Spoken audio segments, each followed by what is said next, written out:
Hello and welcome to B2B, which is business to business with modified media. We're here with Tyson Brown. It is fitness coach, fitness expert. Tyson Brown owns We Push Ducks Gym in Eastbourne. How are you, Tyson? I'm marvellous today. Epic even, thank you. Epic. How are you? Yeah, I'm very good. Thanks for coming on the show. We're going to talk about your business, how you started, how it's going, the ups, the downs, and hopefully the people at home can actually learn about running a gym, PTs, getting into the industry. Where did you start? I started ducking long ago in a place called Croydonian, aka Croydon. And in simple terms, I started by understanding that ducks were going to be a symbol of trust in regards to my business, my legacy, and an opportunity to help people all the way around the world. Beautiful. You started out in other gyms, obviously. You started out your personal training and then doing your duck classes in other gyms like Virgin Active. Obviously you moved from gym to gym. At what point did you decide, do you know what, I'm not going to work for nobody else, I'm taking the leap and I want my own duck hub? Basically, it all came about when I realised that a lot of my times were going to and fro gyms, and the classes were packed, filled to capacity. So I knew I was doing very good in regards to what we was doing and the results. Our clients were ecstatic by what they was gaining from each class, the environment, but I was still how can I put this, frustrated in myself, because a lot of my time was sitting in traffic, going to and fro gyms, and I knew that time I could be maximising on. I could be doing more with my time, and that's the key that I realised, that time is so precious. So if I could have a hub, as it were, which I've got right now, the opportunity that people actually came to me, and I could set up those time frames that limits me wasting time. And that's one of my pet hates, is wasting time. And so many people do it and they think it's comfortable, and I can't stand wasting time, because wasted time to me is like wasted opportunity. Very true. So mixed with that, I knew that I needed a hub, something where I can maximize my time, maximize my reach to helping more people through fitness. And obviously by having a large establishment of my own, people can come to me, and therefore it limits the time of me being out and about on the streets or in a car, and I can focus on what I do best in getting people results by fitness and ducks. So you went from, obviously you've gone through that process. Would you suggest to anybody else that was into PTs, because a lot of PTs start out college, uni, go and work in a gym, and taking that leap to obviously owning your own hub, your own gym, some people might transition in between by working at another gym, then doing some home training, or they might take the other step where you've just gone straight from working in somebody else's gym to your own gym. Would you say it's a lot easier if they decided not to have that establishment first, if they decided to do, say, outside boot camps, they decide to do home training? Would you say that is an easier step than what you did, because you took the big leap, you decided to get the premises? I would say you really need to find yourself. I feel many entrepreneurs or anyone in success will tell you have to fail to learn, and I feel that you have to get your hands dirty and you have to go through that process on your own and realise what's going to be good for you and your environment and you as a person. Fundamentally, what I found with me is I started off by understanding my business, seeing the results, listening to my clientele, and understanding from them how I could further benefit my business, myself, and my goals. And through the feedback from my clients, oh, you're not here, or how can I come to more of your classes? That's what gave me the opportunity to say to myself, I knew I could do more. I needed my own business, my own forte. Now, I recommend everyone start off that way, because then you start to learn who you are. Is this really for you? Because what's the point in jumping in and getting your own establishment if you haven't really even done the legwork and understood your clientele and understood is this the business for you. I wake up every day with a smile on my face. I love my job. And I knew by having a hub will maximize on my love for my company. Now I recommend everyone gets their hands dirty first. Start from, hypothetically, if you're gonna own your own restaurant, start from washing dishes first or etc. Get your hands dirty first and then understand that this is the area that you want to go. I knew by doing everything I did up until that point that having a hub was the next level. So everybody who starts out with PTs, that you have to start at the bottom. You have to be in somebody else's gym. You have to try and get some clients there, establish a base there, then move forward, and then they get to your area. How do they take that leap to your area? Obviously, what's your hardest thing which they can be aware of taking that big leap to their own establishment, their own gym? What's the hardest thing? Okay, I would say the hardest thing is really trusting in yourself. I think other than everything in business is you are your own worst enemy.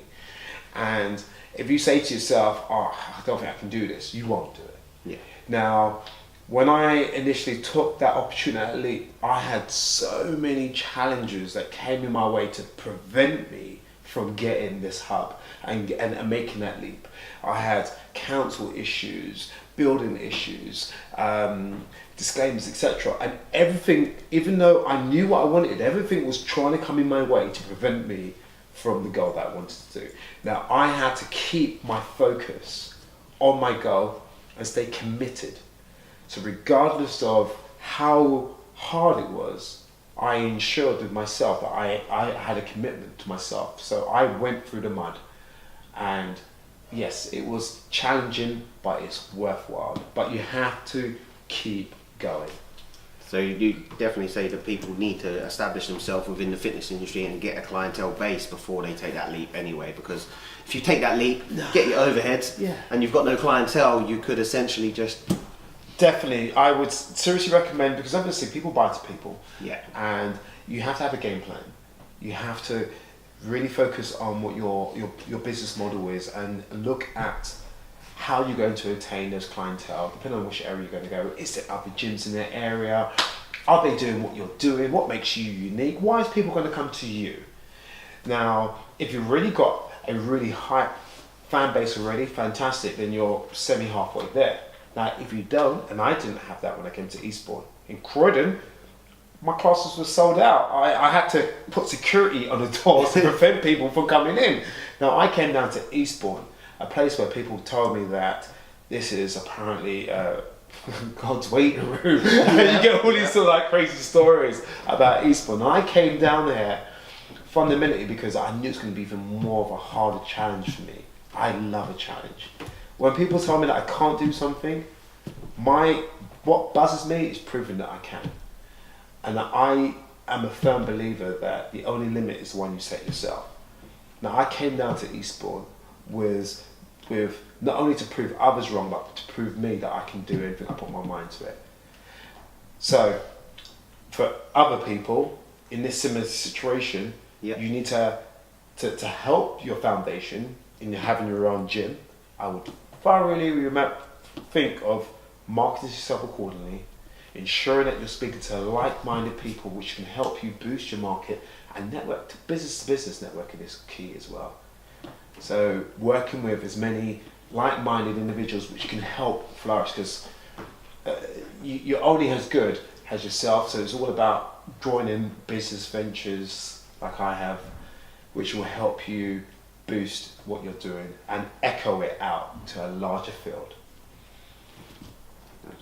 That makes a lot of sense to me. Retaining your customer base, because obviously new PTs are turning up all the time. You've got new gyms popping up all the time.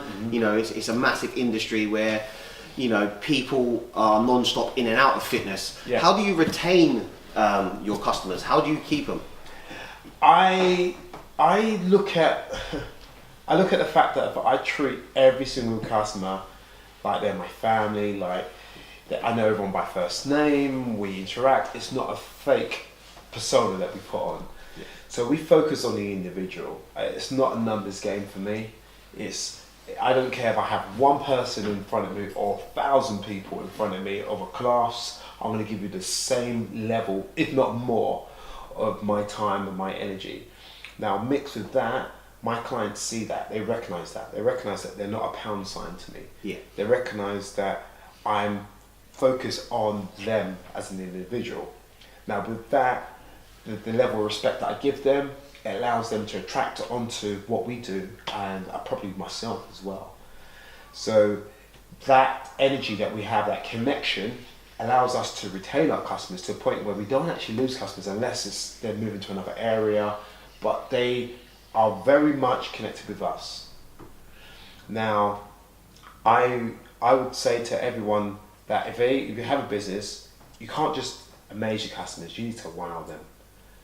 Because like you stated, what's the difference between me and another personal trainer? And I would say that I deliver that wow factor to my clients. You've got that connection with your clients. Yeah, you need to have that. And if you don't have that, then what's the point? I might as well go and get that or get this. It's like the difference in buying cars. Like all cars are really the same, but at the end of the day, it's that wow factor that you're going to get. What would you say to somebody starting up? Obviously, they've already established themselves, they've got a gym, but as we all know, people pick up fitness and they drop fitness according to their wants and needs at that time. How would you obviously retain a customer again, but from the customer's point of view, whether they're picking it up and dropping it off, how would you get them to come back? How would you get them to keep that fitness up? Okay, so we are creatures of habit, so after a period of time, we will, without any push or anyone telling us, we will continue to do what we need to do. We will do it. Yeah. Now, there's other people, probably you're probably coming from, they need that nudge. Yeah. They need that email alert, that text, that phone call. How are you? What's going That on? constant drip of information and connection. We offer that within my package. We offer that time. So again, time is so valuable.